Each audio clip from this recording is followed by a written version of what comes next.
Good morning. It is a great pleasure for me to welcome you all today to the Consumer Council's first ever Consumer Week.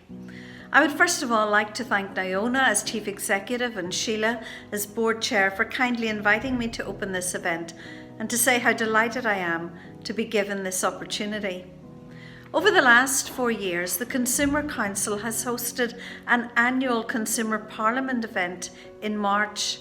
Last year's events were held in Belfast, Newry, Omagh, Causeway Coast and Glens and in Enniskillen, with upwards of 300 consumers attending each event. I appreciate just how successful and important these events have become to our consumers. I think it is fair to say that the 12 months since the last Consumer Parliament have been difficult and testing for us all.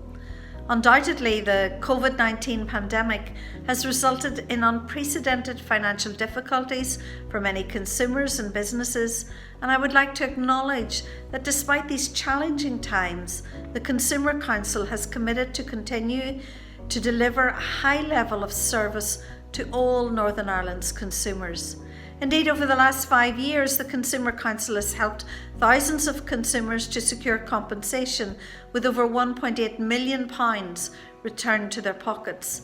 In addition, the Consumer Council has a long history in the areas of research and consultation, investigating matters that impact consumers and working alongside government departments and businesses on consumer issues.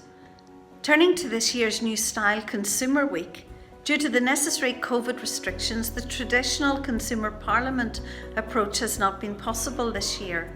However, I commend the Consumer Council's commitment to ensuring consumers once again have a voice and are listened to, and I welcome their decision to instead offer consumers a series of online events for 2021.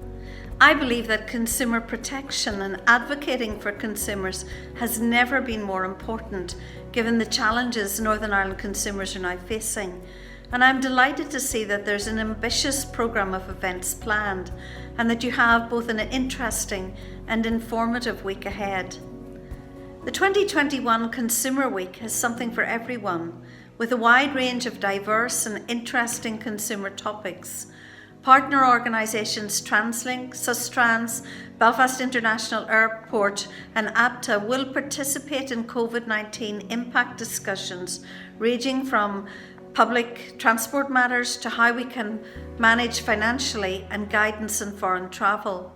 The PSNI will provide useful advice relating to protection when shopping online and the importance of how to stay safe from scams. Among the other organisations providing helpful advice during the week will be the Food Standards Agency, the Post Office, NI Water, and for those with an interest in consumer debt issues, input will be provided by Christians Against Poverty and Advice NI. I would encourage everyone to tune in to the special closing session on Saturday the 27th of March, when BBC Radio Ulster's On Your Behalf programme will feature a live panel discussion on the subject of young consumers in a COVID-19 world. It really is wonderful to learn of the array of organisations keen to participate in this year's special event, and I thank all for their time and commitment. I hope this brief overview offers you a flavour of just some of the topics which will be covered in your week ahead. For me, the varied and informative event endorses the Consumer Council's determination to inform and support Northern Ireland consumers, and I can assure you that my department is fully committed to supporting this valuable work. I'm sure you will all join me in thanking the Consumer Council for their tireless work in support of consumers, and I hope you will enjoy the event. I look forward to receiving feedback on the various highlights and successes once the week has been concluded. Thank you.